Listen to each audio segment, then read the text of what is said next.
Check 1 2 1 2 1 2 2 2 2 2. You put them on -6.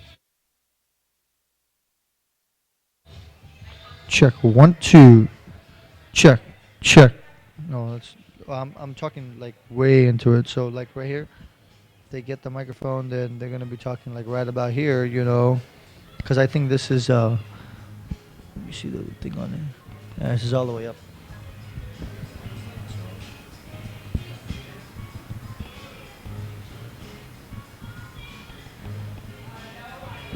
Two, two. That should be good, right?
No problem. It's always on? We might have to. It's always on. Just grab it.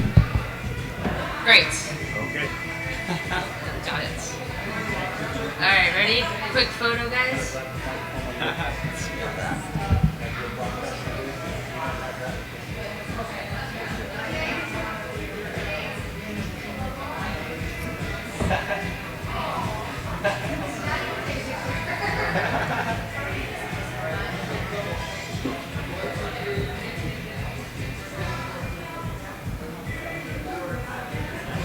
Okay, I hope everybody has some awesome questions for these amazing experts that have flown in from all across the country.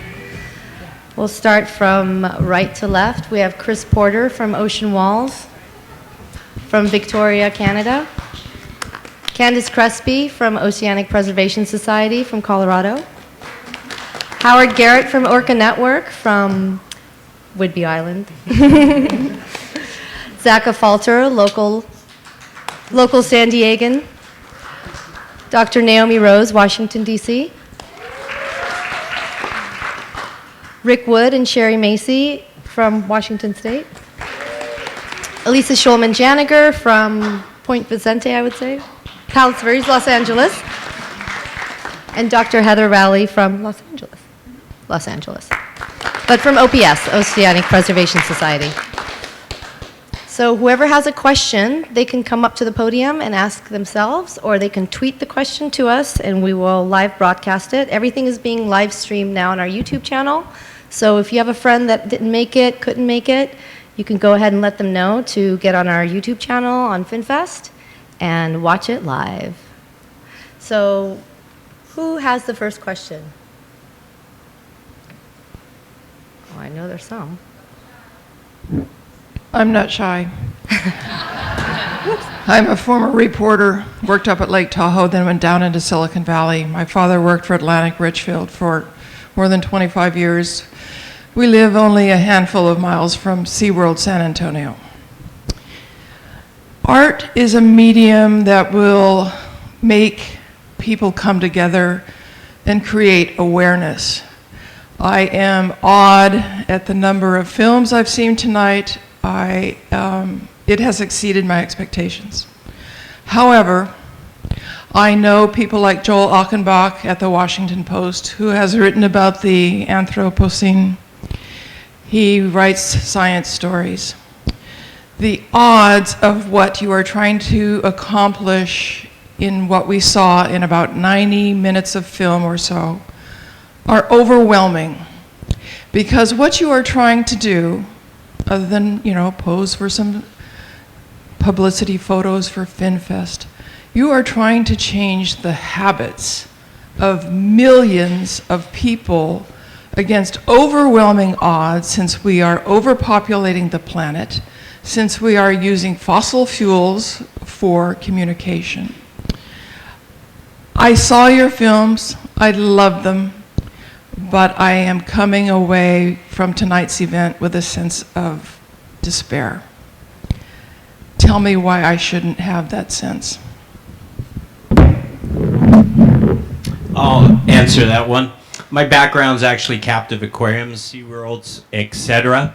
And I always tell people, you imagine at one time we thought it was going to be easy to go out into the middle of the ocean, round up some whales, put them on a boat, take that boat to shore, put them on a plane, fly them halfway around the world, and entertain and educate the public. And we did that. And we caused amazing amount of recognition for these animals to the point that it's shifted. That the shift now is there's got to be a better way. And it's not so far-fetched anymore to think if at one time we could go out into the wild and capture this animal, we have no idea about it, and now learn and love it so much that we can actually plan and start moving towards releasing them back into sea pens. That's our hope. And these people have been fighting for it for years, and the shift of the mass has finally changed. It is finally changed.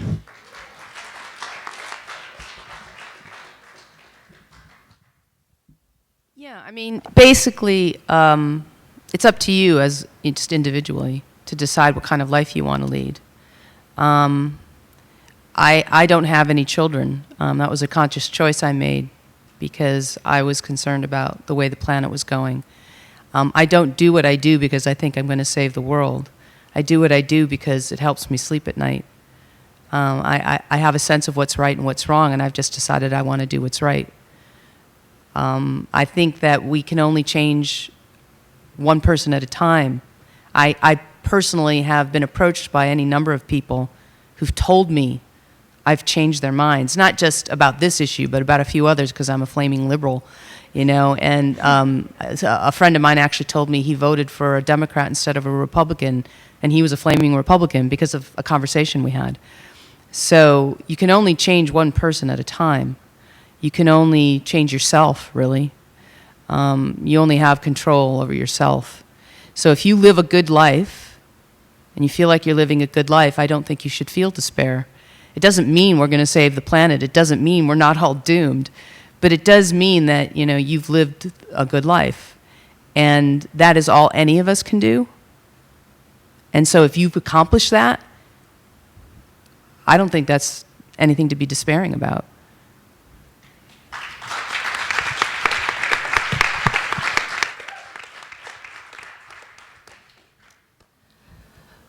Working with a team of activists all over the world in remote communities on issues from climate change to shark finning to elephant poaching, there are times when we all feel a little bit hopeless, but that is the thing that should motivate you to keep going. Things are changing out there. You may not see it every day, but you talk about art. It's a powerful medium to change people. A coworker of mine, his name is Sean Heinrichs. He's an underwater photographer.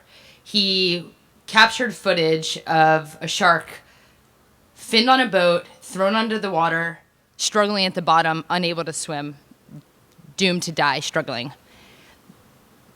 That clip was shown to over 1 billion people in Asia. After that, surveyed 80% of people that saw it, who this is ingrained in their culture, said they would either drastically reduce or completely stop their consumption of shark fin. Recent studies, shark fin markets are down 50%. That's change, and it's happening now. And we need to keep pushing on all the issues, whatever you're passionate about, be it whales or dolphins or captivity, turtles, manatees, whatever it is, find a way you can make a difference and push. That's all we can do. And don't give up hope, because look around you. We're all here and we're all doing it.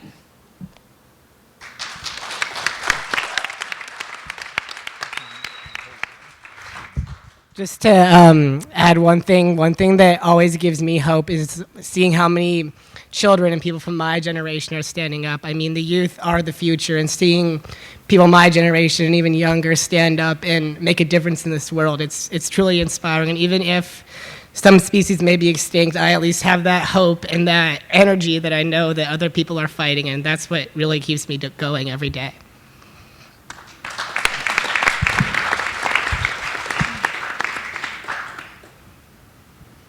And please bear with me if I get a little repetitive. I'm actually mostly deaf, which is something I struggle with. But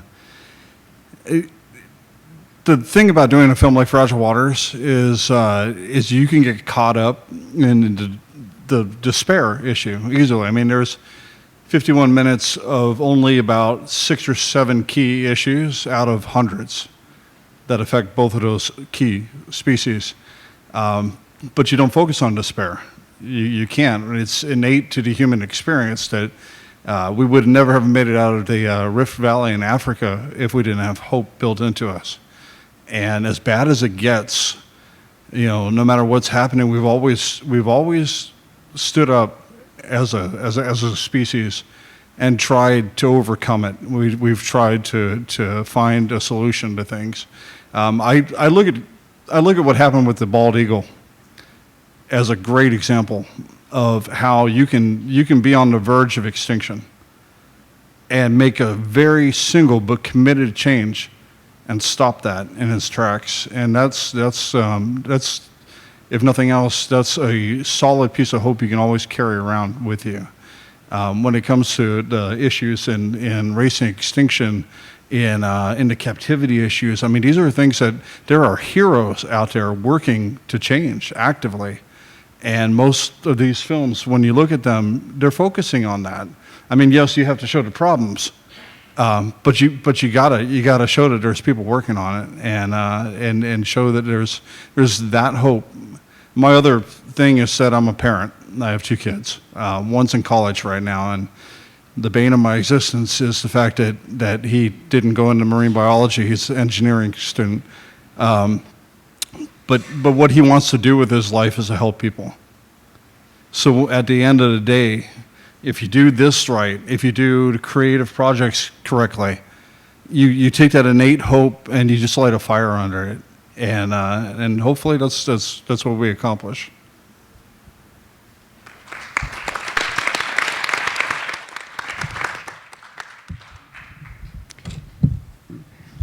Okay, I spent, I don't even know how many hundreds of hours with wild killer whales. Follow them where they go, covering scores of miles sometimes, seeing this is where they belong, and been doing this for a long time. I'm also an educator. I've been a naturalist on boats for over 35 years. One person, I've seen thousands of people come out on those boats where they are a receptor for a conservation message. Look at what we're seeing here. Isn't this incredible? It is ecotourism. They're coming out to see life out in the wild, and they come off that boat with that experience. This is what I want to see. I do not want to go and see an animal in a captive environment after having this experience of 1,000 dolphin jumping all around the boat, 10 humpback whales lunge feeding, killer whales turning on their side right next to you.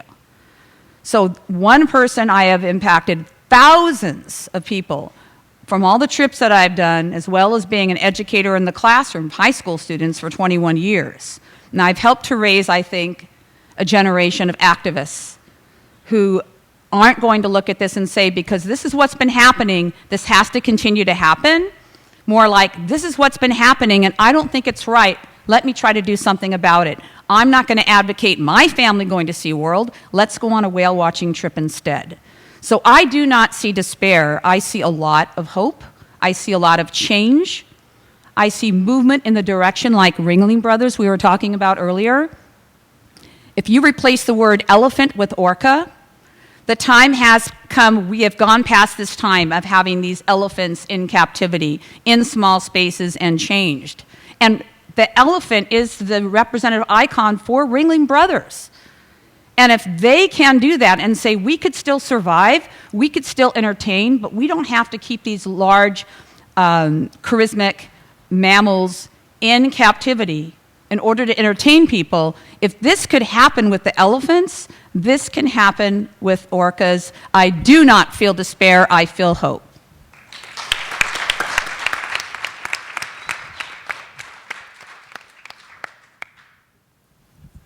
I try to look at communication channels. I think you're asking, a really big question. And there are great examples, prototypes for paradigm shifts, and what's happened to the whole captivity issue in just the last 3 years has just completely gone beyond all expectations in terms of how rapidly social attitudes have changed.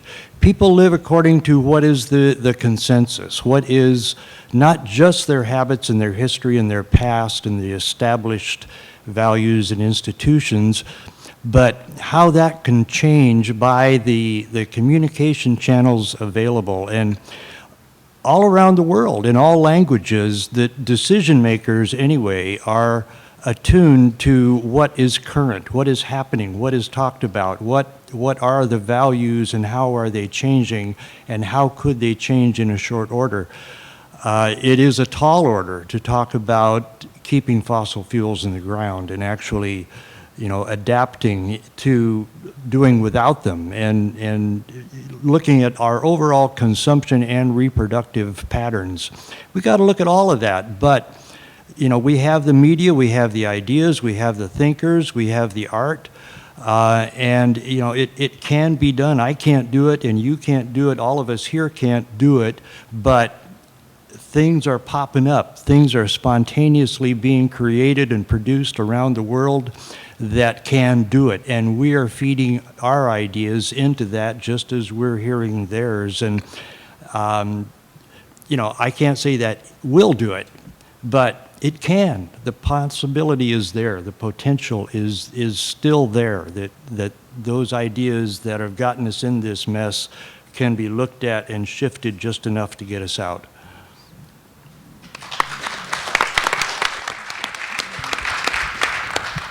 Okay, I promise I'll let us move on soon, but I just want to say that people like Naomi has been working on this issue, anti-captivity, animal welfare issues for 2 decades. I work with people, we both work with organizations that are fighting on the forefront of these issues.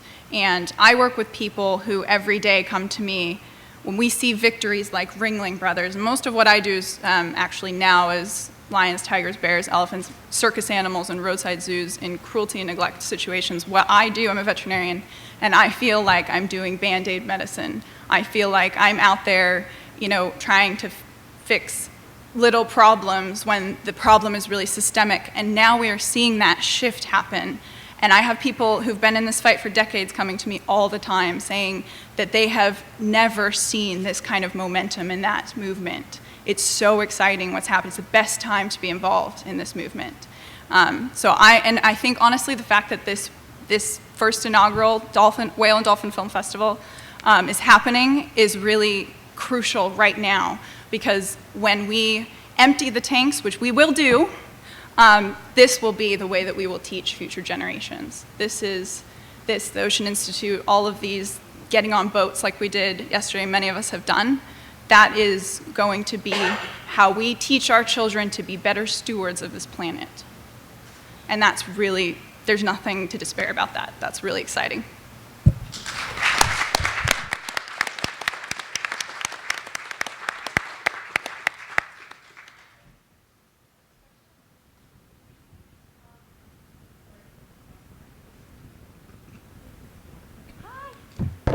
Hi, Anais Fantini with Bikers for Orcas. So the question for you guys is, what do you tell the people who understand the wrongs of captivity, but choose not to care, to do anything about it?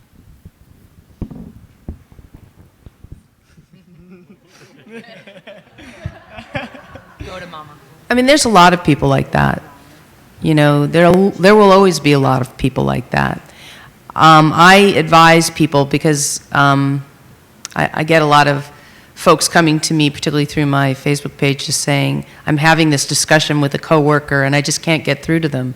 And my advice to them every time is, and don't try. You know, there are people who are entrenched. You're never going to change their minds. Don't waste your time on those people. There are a lot more people who aren't coming to you and giving you an argument, who are neutral or have no opinion or haven't given it a thought. Those are the people you need to talk to. Those are the people that you need to identify and have a dialogue with. And they're the vast majority of people. Whatever issue you're talking about, whether it's the captivity of whales and dolphins, or the legalization of marijuana, or gay marriage, or anything, the vast majority of people have never given it a thought. You tend to get into your own bubble, and you think everybody's thinking the same thing you're thinking. Trust me, they are so not. They couldn't care less about whatever is interesting you. And it's not because they're actively, I think a lot of people think, oh, they're against me. They're not against you. They don't even know who you are. Okay, so those are the people that you need to talk to, so that they find out who you are and what your ideas are. Do not spend your time arguing with people who will not listen to you. It saps your energy, it drives you insane, and it is just completely pointless.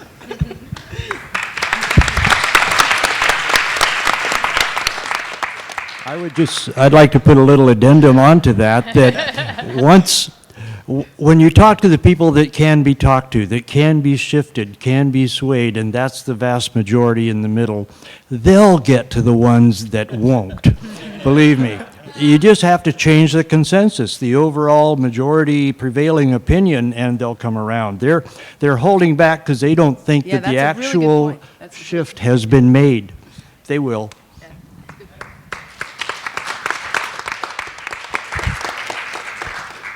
I also just want to add, no, you're not going to reach everyone, but I think that also really in tandem with the theme of this tonight, don't underestimate the power of an image to reach people. Video, photography, all of these mediums that we have capture what's happening and show them because they won't forget it. They may not agree with you and they may want to argue up, down, left, right. That may be their prerogative. But when they go home at night and they go to bed, they won't forget those images. And when they go to SeaWorld and they go to buy a ticket, they will feel guilty. There is a conscience behind that, mask. So, yeah, I agree. But definitely don't underestimate your power. Addendum. Don't underestimate the power of imagery. You can be in a room with people that speak 15 different languages, and you throw an image or a video up there, and everyone is connected and understands for that brief moment. So go out there, document things, create fun things that have never been done before, because we can reach people, but don't argue with the ones that are really difficult.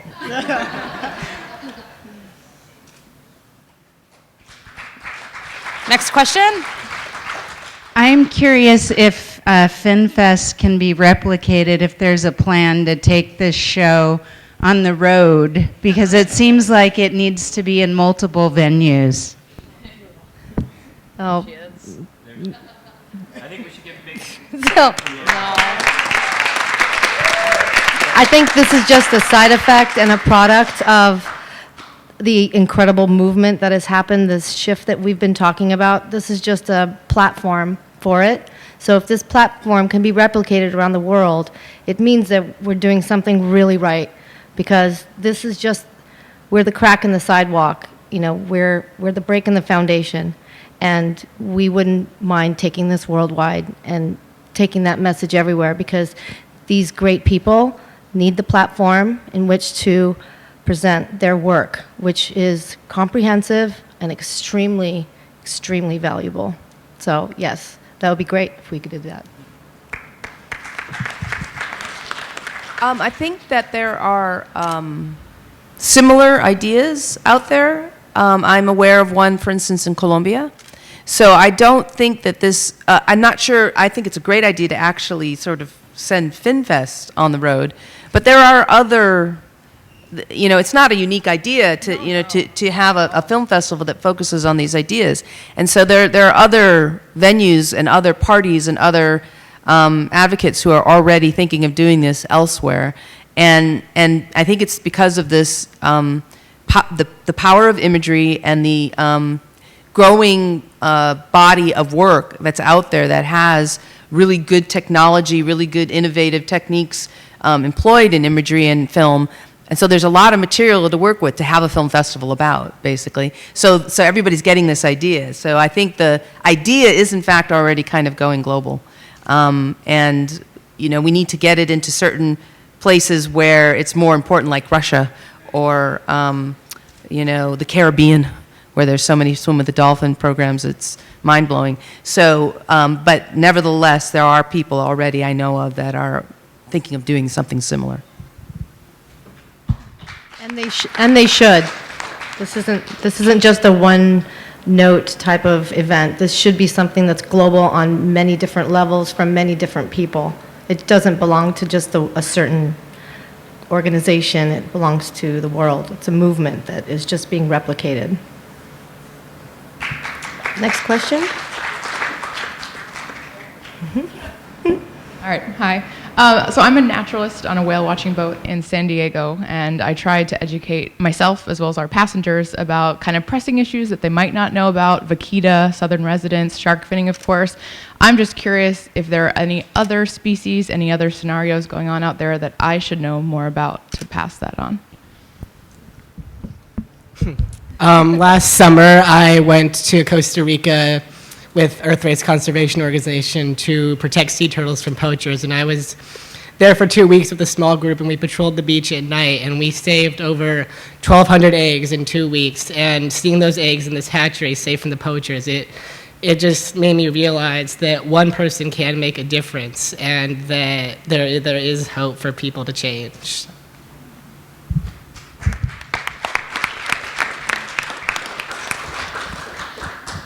An often overlooked issue that's really important to our entire team is the plight of the manta ray. Manta rays are one of the most majestic creatures out there. They're, unlike stingrays, they can't hurt you. They're beautiful. They glide through the water like spaceships almost, and they're being wiped out right now. Fortunately, last year they were added to CITES Appendix 2 as an endangered species, so you can no longer harm them, but it doesn't mean that it's still not happening. So please research the manta ray, why they're being hunted to near extinction, and you'll be quite surprised at what it is.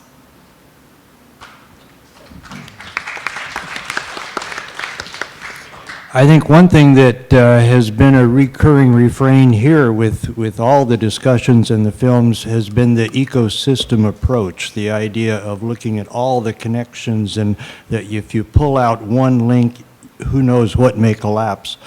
You can look at what are sort of the more obvious and more in need of being, protected within that. And for us, for instance, up in the Salish Sea, the Puget Sound, San Juan area, a lot of people are looking to try to uplift the image of the forage fish, the smelt, the herring, the sand lance, the ones that are, unsung and unknown, but without them there would be no seabirds and no salmon and no orcas and no almost anything.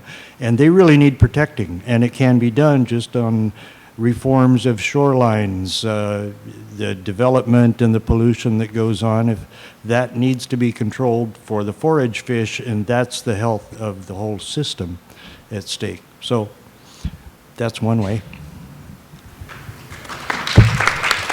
I think we could spend the rest of the night just giving you ideas.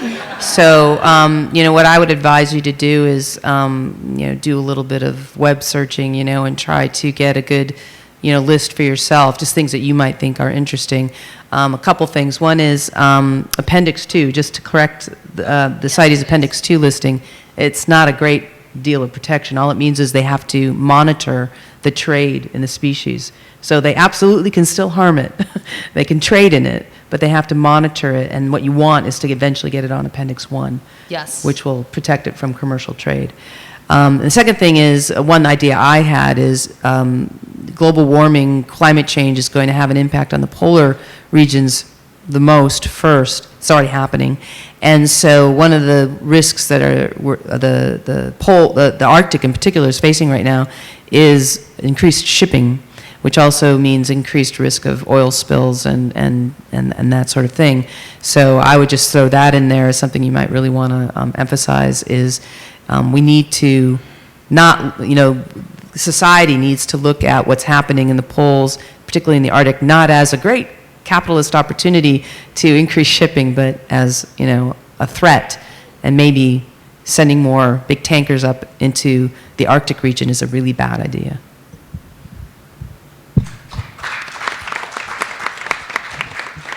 I just want to share something from traveling around the world. One thing that I'm getting worried about in the oceans right now is watching the undersea mining, and I'm not sure what your laws are down here, but I would pay attention. A lot of people are doing a lot of interesting things with very large vessels, and it's just a concern that I've been following around from traveling a lot. So I'd pay attention in your backyard. Sometimes we can talk about the tankers and forget what's on the bottom. And if they siphon off the bottom as they have been planning and working on, then we have a serious issue in our future.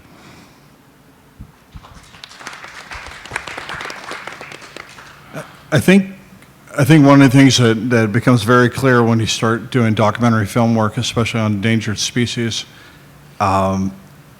is there can be changes so rapid that you can be filming one thing and then something else develops, and that actually happened.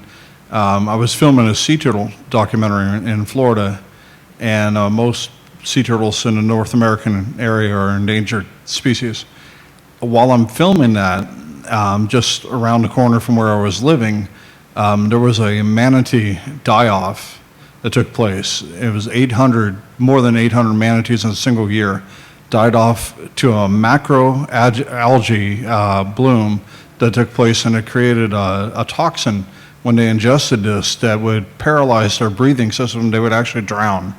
800 out of a 4,000 population, roughly 4,000 population, and that genesis so quickly that even though I was filming another documentary, I turned around and did a very hasty web series because this was happening in my backyard. They were literally dying in the Indian River Lagoon. And this all comes from something that seems so innocuous, and we take it for granted. It came from runoff of fertilizers, the nitrates that entered the water there, and the algae just went crazy with that, because part of it goes to the global warming issue, part of it goes to the reduction of seagrass and the ocean acidification. It was a perfect storm for that. They are so decimated now that the manatees who were on a rebound from extinction are now back teetering on the edge again. So it can change very rapidly.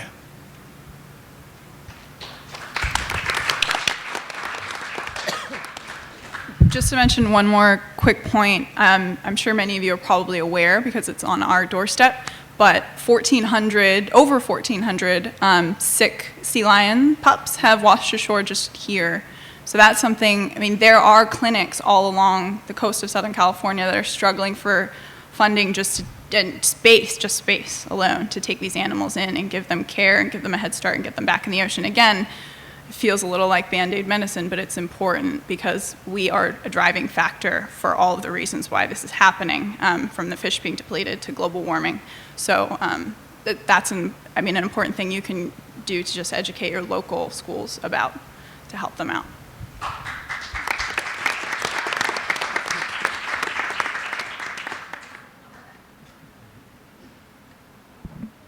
Hi.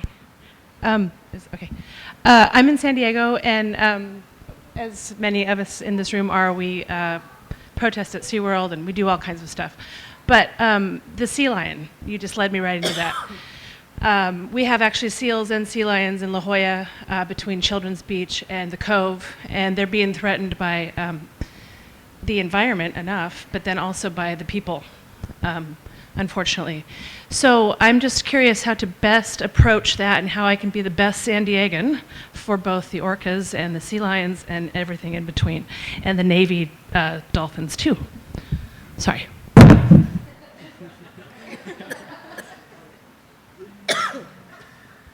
Well, this is a problem that we have in Canada as well, and I'm ashamed to say that we're not doing a very good job in Canada with our orcas. And the group that's being funded to patrol boats and everything to make it safe around the animals and what the education process is not getting funded this year and might not operate.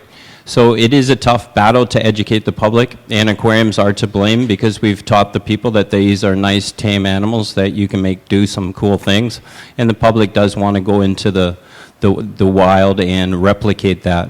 So this shift is very important for you to do it in any format. You don't necessarily have to go to the beaches. You just have to show these people these alternatives and the ability to watch these animals in amazing different ways without actually directly getting in contact with it. And the change will happen. And I've seen it with more and more kids. Ocean Walls debuted in Canada in a shopping center, so that I could talk to people in shopping centers when they're not thinking of these animals. And now these people are listening to us when we're talking about pup seasons, and they're listening when we're talking about the herring changes. And so just keep at it. The public's sometimes slow, but focus on the one individual, and you will make a change. Sorry, I had an addendum to that, which is to refer people to another organization other than SeaWorld for sea lion help, because that does seem to be the one thing they're doing, unfortunately. Yeah, there is the Pacific Marine Mammal Center. Yes, SeaWorld, if they have space, should be taking in sick animals. But there are other there are other nonprofit organizations that aren't getting the publicity for it and therefore aren't getting the money for it, who are doing very good work, and captivity is not a prerequisite to doing that work. So yes, please support. There's in San Pedro, the Fort MacArthur Marine Mammal Care Center, and then up in San Fran, which they're not being hit as hard right now, but they also need, the Marine Mammal Center up there needs help. But also in Children's Beach, which I'm sure many of you have even been involved probably in campaigning for. Children's Beach is a critical little rookery habitat for the harbor seal. So we've been trying for a long time to get that cordoned off during very sensitive pupping seasons, and we succeeded at doing that this year. So, however, it's great. However, it's only a temporary, it's a 5-year closure. So we need people, and that doesn't mean in 5 years we come back and we lobby again. It means we're actively there, getting the evidence to prove that it's working for the animals, because when that time comes, we need to know, we need to be able to go up in front of the city council and say, this is the evidence for it, and this is why it needs to continue. So if you can get, I mean, there are groups, you can get in touch with me. So if anyone, there are groups, who are directly involved in doing that now. So down there, so you can get involved with them for sure too.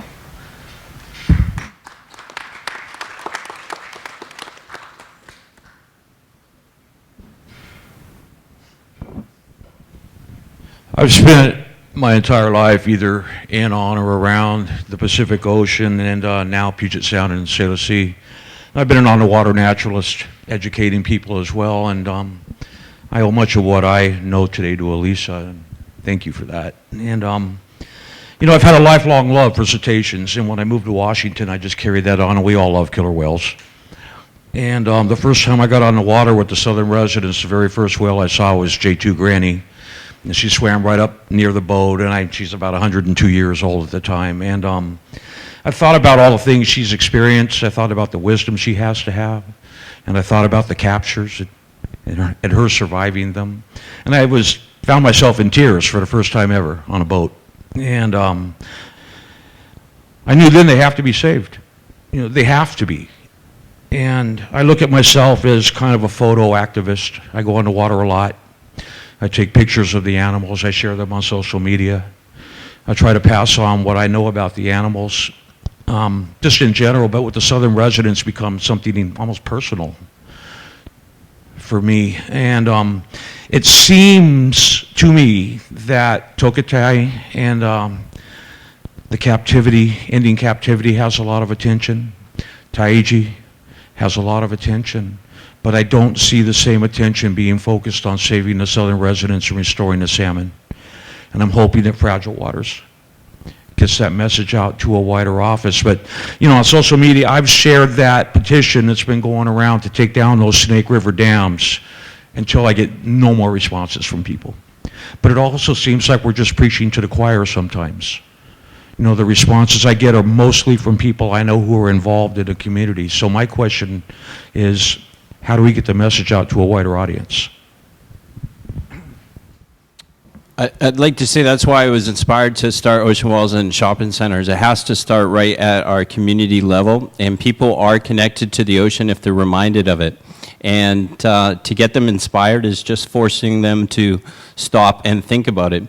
And I'm ashamed to think in Victoria, Vancouver, and Seattle, the richest part of the world I've ever been to, environmentally, historically, and culturally, cannot save 80 whales. It's sad. And we do have that power within us, and it's just doing things like this. In animal training, we always ignore bad and focus on the good. We got to start praising the good more, and we got to focus on the good people that are doing good, and don't worry about it. The fight's getting less, trust me. They're scared, they're running.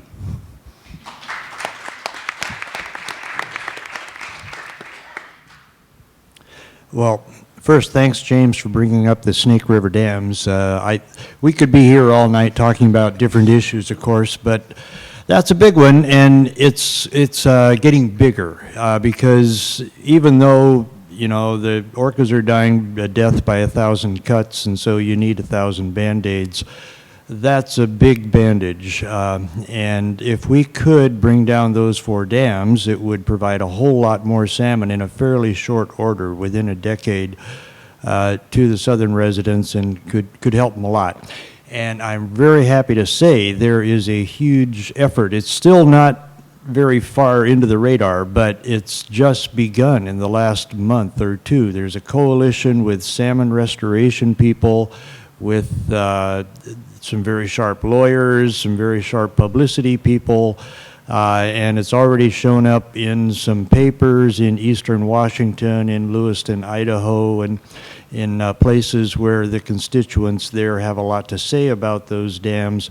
They're getting the issue as not just a save the river, save the salmon, save the orcas. It's also a bean counter issue because it's more expensive to keep them than to tear them down. That is news, and it's from an Army Corps consultant of 30-some years who drafted the plans that he now says were wrong. So there's some very powerful voices that are moving to save the orcas right now, and they are now getting involved in the Chinook restoration, which has been separate issues for so long, but now they're not. They're going to be anyway completely wedded in the very near future.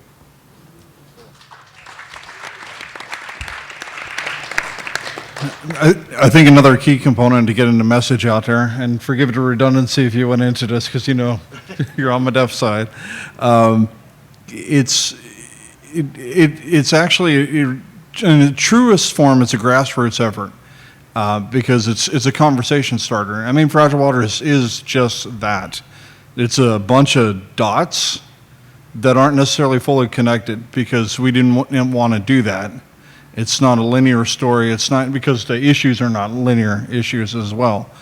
The bottom line is spreading the word when you see the film. Liking the Facebook page is a good start because we post a lot of updates, information to the issues that are affected in the film.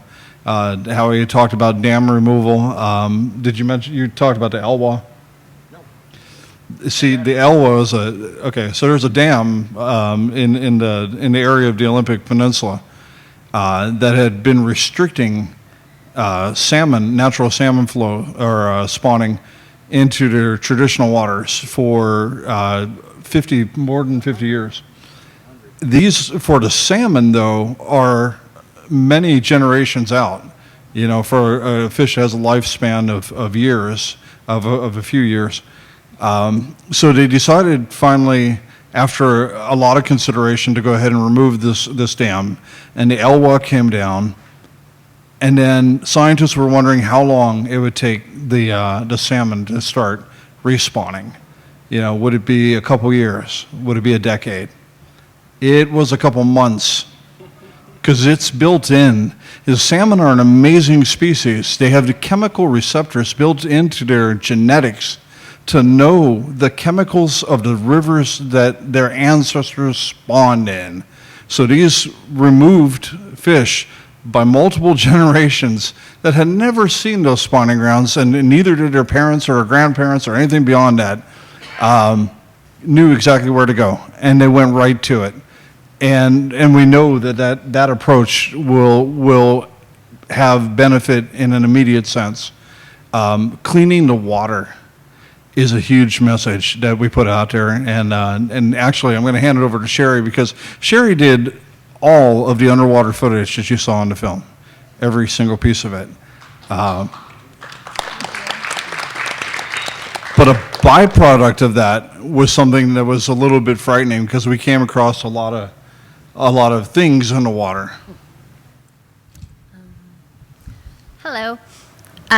So yeah, every time we would go out to film, I'm not a diver or anything like that. I had a 15-foot pole and I just rigged it up with my GoPro. So everywhere we would go, I would be on the water trying to get something, and there would just be plastic in the water. Every single place we went. We traveled from Vancouver Island all the way down to Monterey Bay for filming, and every single place, nothing was pristine. And it was just so sad. I would use my pole half the time to scoop plastic out of the water. So wherever I went, I was cleaning up, but it just kept coming in waves. So it was just pretty sad to see that, but it's all from us, and we just need to change that, and I think we'll be in better shape. And that's the key, we're all affected by this. So spreading the word is as easy as having the conversations that you can actually bring home to you. And for the southern residents, I mean, California is a part of that equation. They're not Washington's Wales. They're not Oregon's Wales. You know, they're not, no offense, Canada's whales. They are a species that ranges all the way from basically Monterey area all the way to the mid-range of Vancouver Island, and it impacts millions of people. This is not a small story, and you're right. It did get lost in the folds, but I mean, there's so much movement now about orcas, and part of that is brilliant films like The Cove, Blackfish, the Saving Luna. I mean, these films came out and inspired people to get interested about the species. You know, this is Goodwill. And I post pictures of Goodwill on our Facebook page, and it gets more likes than any other pictures we post. Orcas are popular. Orcas are interesting. We have some visceral connection with these species. I mean, we really do. Spreading the word is just a matter of capitalizing on that.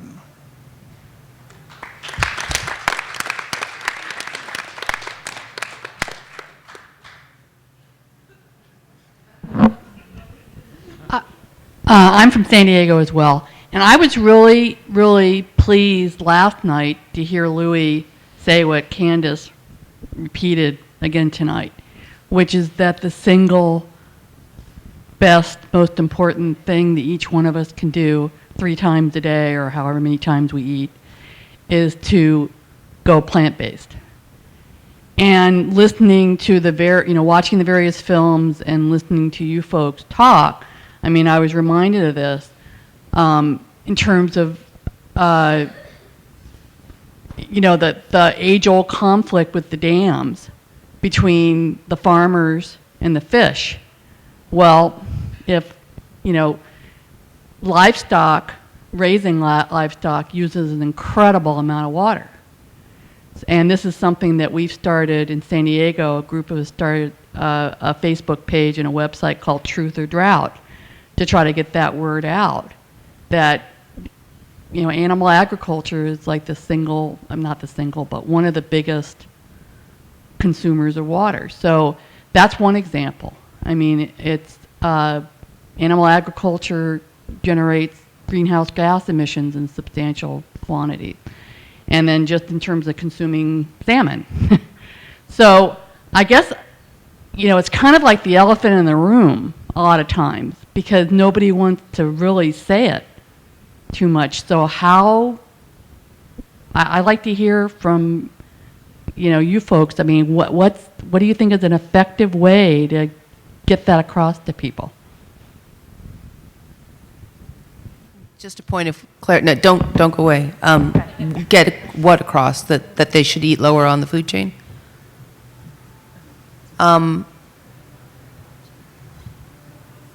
That's a very good question.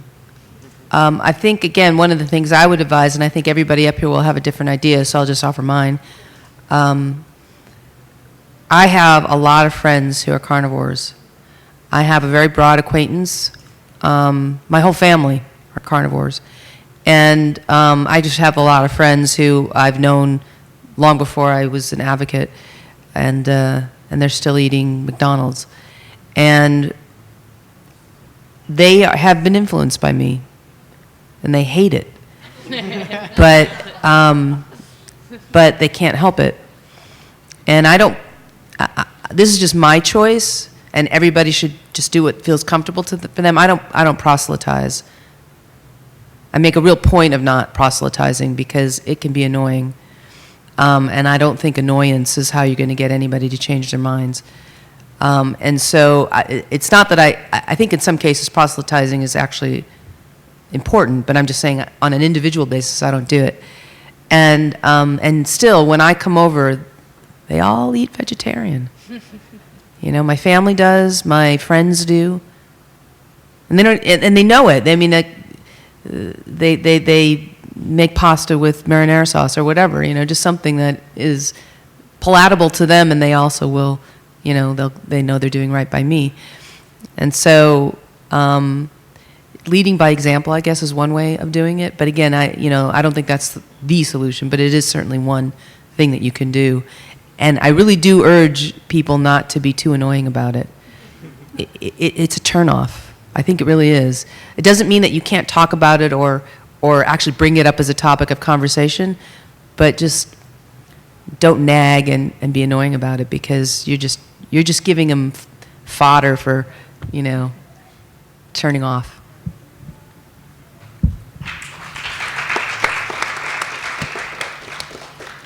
Like Dr. Rose said, don't annoy people, plant that seed. And in my personal experience, best way to get people interested in even the possibility of making that transition is finding out the best way to connect with them. Some people choose not to eat meat because of the health benefits of it. When we consume meat, the point of it is to get protein. People may not know that that protein that cow or that chicken ate came originally from plants. So let's skip that middle step and be more efficient. For other people, the reasons they may, be more inclined to quit eating meat may be because of a graphic image or a video you showed them. If someone was really inspired by certain scenes in the Cove, that's what the mind bomb is for them. That's what they need to have that switch flipped. For some people, it's basic human and animal rights. And I encourage everyone, if you haven't seen the film Cowspiracy, to please watch it. It's available online, and it really solidifies the issue of agriculture and water. And yeah, please watch it.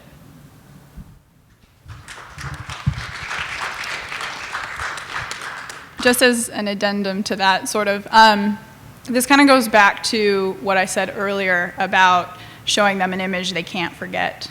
Because, like in racing extinction, for example, we use tools like the FLIR, forward-looking infrared camera that has a carbon filter on it.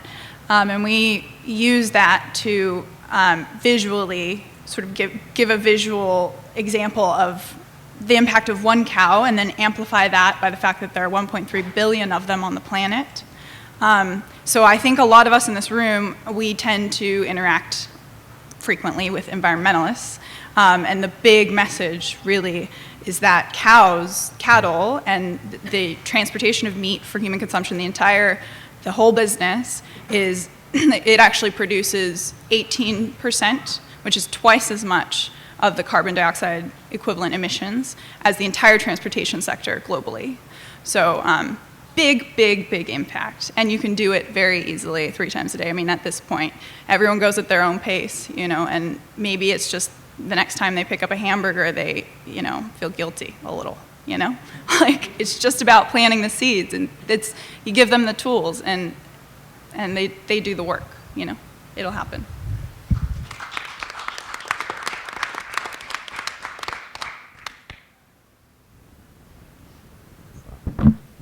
I have a personal question, kind of more for myself. I've followed Fukushima since day one, and just wondering, I will still continue to fight for animals and for anti-captivity and everything else I can do. But my concern is the ocean, the radiation that's going into the ocean daily from Fukushima. I know up your area you've got the starfish wasting syndrome, and just, it's more a personal question for me, your insight into where you see our oceans with the radiation that's going into it daily. We were fortunate just to hold ocean talks at Hillside Shopping Center, and we invited Ocean Networks Canada from the university, and one of the profs just talked about that, and about the effects of Fukushima. So I'm going to do my best to summarize in 2 sentences, but basically he said that the amount of fallout that the Earth is still dealing with from the bombs testings is greater than what Fukushima is doing now, and they haven't been able to find any half-lives in the fish supplies coming to our shores in Canada. But above that, sorry, but that just was before I came on this trip.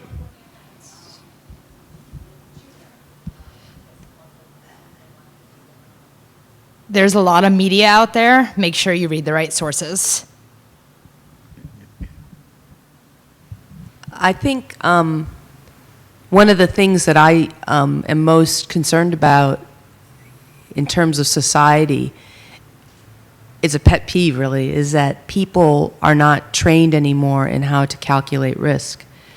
And they're not trained anymore in logic.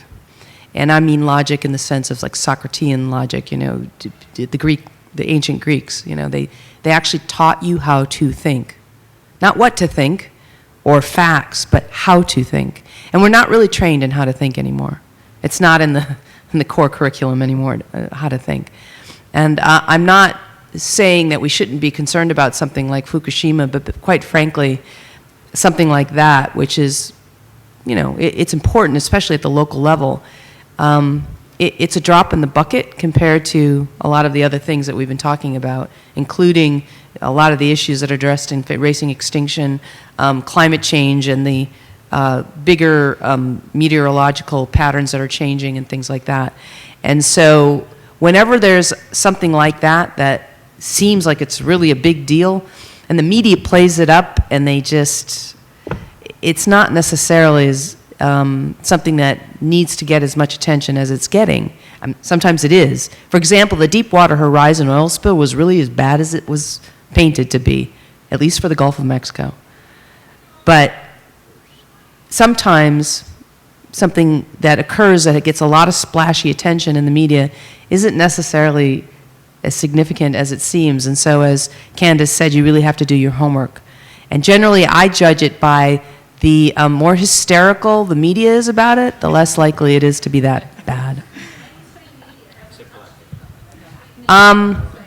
When it happened, they did, and they were playing it up a lot when the tsunami hit. So, if you're concerned about leaks and things like that, look in your backyard. If you have fracking in your area, natural gas, that stuff is leaking methane, which is a lot more harmful than carbon, right in your backyards. So do your research, see what's in your area. Let's focus on things that are tangible and right here and we have control over. And know there is people working on all the issues.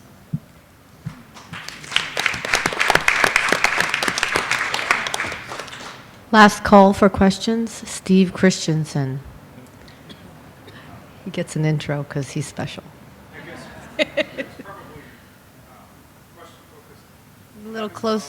Little closer, Steve. Yeah. I think it's off. Sorry. Nope. Yep, there we go. Yep. Yeah.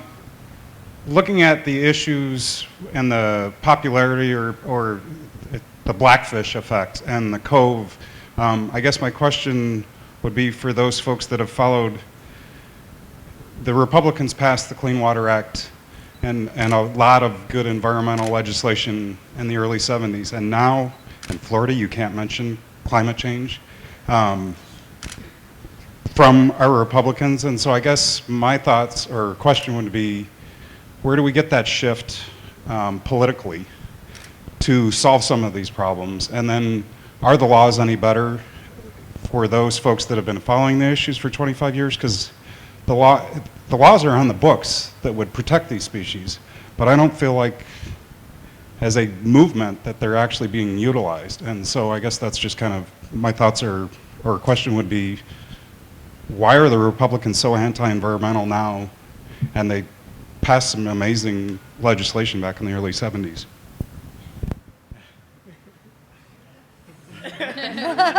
Everybody's getting to that mic. Blame away. I wish to God we knew. It's amazing how totally anti-science an unfortunately very loud section of the Republican Party has become. And that's what it is. They're actually anti-science. You know, it's not anti-environmental. It's just they are faith-based and they are anti-science. And so anything that is coming from the scientific sector, like climate change or anything like that, Endangered Species Act or whatever, they just almost knee-jerk oppose it. And fortunately, it's not, up until now, it hasn't been, it's been more of an obstruction to progress as opposed to an actual reversal of progress. But now it's reached, I think, a critical point in Congress where they're actually starting to push us backward, which is really, really scary. And so the only answer I have to why is I don't know, because I don't get these guys. I don't understand them at all. But I do think it's a faith-based problem, and I'm sorry if there are people of faith in the room, but it's an issue. We're supposed to have a separation of church and state. We're not a theocracy. But Oklahoma just passed a bill in the House that requires you to be a person of faith to get married. Are you aware of that? So it isn't law yet because it has to go through the Senate in Oklahoma. But how scary is that? Okay, so aside from that, what we need to do is just elect different people. I mean, and that's a long-term, I think, campaign. And it can be done because, we've done it, we've shifted back and forth, liberal, conservative over the years. In terms of the Republican Party now being totally anti-science, that's just a matter of, there are still some sane people in the Republican Party. I think they're now in the minority, but they're there. And so I think what we need to do is just re-elect different people. And it sounds simplistic, but that's what happens. We do sometimes throw the bums out. It's one of the things we have the power to do. So people do need to pay attention to what's happening on Capitol Hill. It is not, to me, it's terrifying. I work literally 4 blocks away from Capitol Hill. And so I see it happening on the streets, in the restaurants, listening to the staffers talk and stuff, and it's scary. Also, I think we tend to look at politics as happening in DC, and we don't think about our local influence. And that is really where I have personally seen a lot of progress. And I know it feels like we're not having progress, but we really are, depending on the issue you're talking about.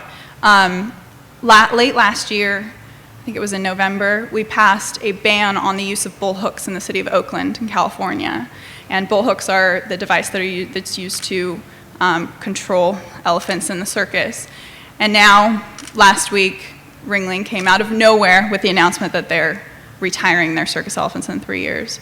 And that wasn't just the one bullhook ban that was passed. There were several ordinances that have passed. We're passing ordinances to ban exotic animals, the use of any exotic animals in traveling exhibits all over the country right now. These things are happening, but it takes all of us getting involved on a local level in our local governments. That's what it takes. I mean, get up there and testify. You can go to any of your city council meetings and you can stand up at the podium and you can speak. You have that right. And they will listen because that's what politicians do. You're there, your voice matters to them. So take advantage of that.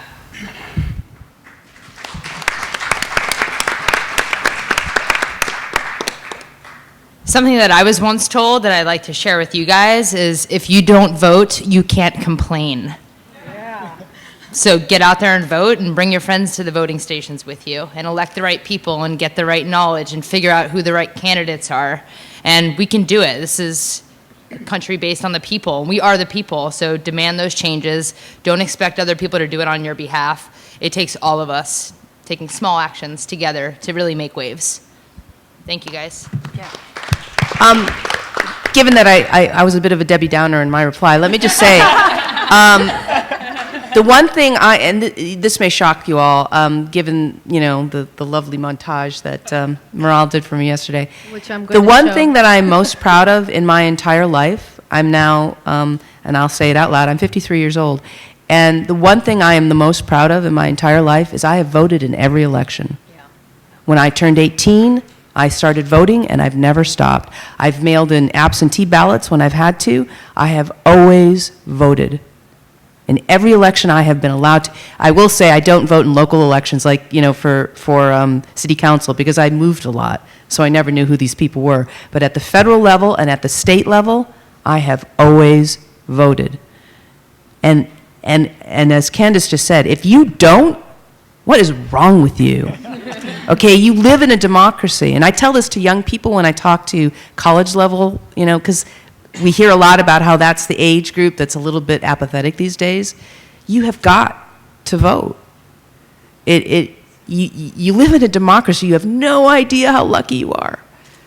If you don't travel, especially to countries like, dictatorships, China, Russia, where they really don't have those luxuries, you can't appreciate it. If you don't vote, I love Australia. They fine you when you don't vote. I think that's fabulous.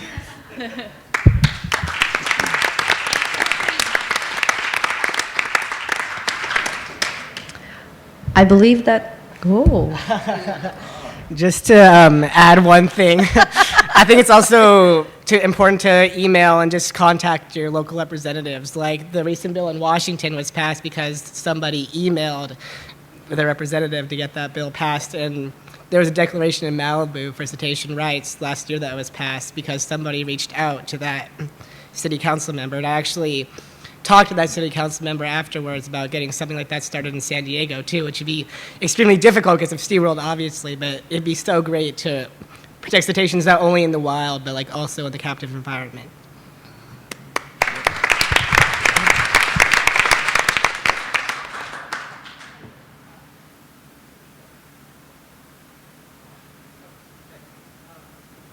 Oh, there we go. I'm Marty from Orca-Ball, and I don't have a question, but I just wanted to let you all know how appreciative I am that all of you are here today, and that all of you are the reason, along with Dr. Ingrid Visser, why we created the company Orca-Ball, and it wouldn't be there without all that all of you do. And I just wanted to thank you all.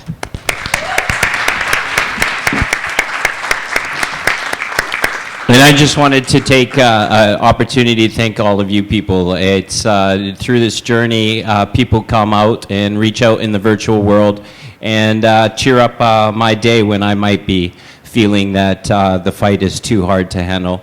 So I thank you all for taking the time and energy and resources to get out here, and thank all the experts as well, and thank you as well, and thank you Orca-Ball as well. You guys do a good job.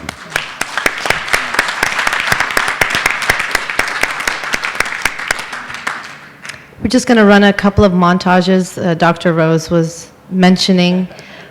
We honored Elisa Schulman-Janiger and Dr. Rose last night as Scientist of the Year and Educator of the Year. So we'd like to just share with you the montage we put together for them. And then after that, we'll just wrap it up. You can enjoy the ocean walls outside, which are amazing. They have incredible footage. And feel free to take pictures in front of our step and repeat and post that around using our hashtag PhinFest. And thank you so much for coming. Your support really means a lot to us. Thank you.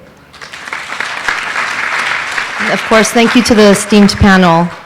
It wouldn't be the same without any of you. Thank you so much. Thank you.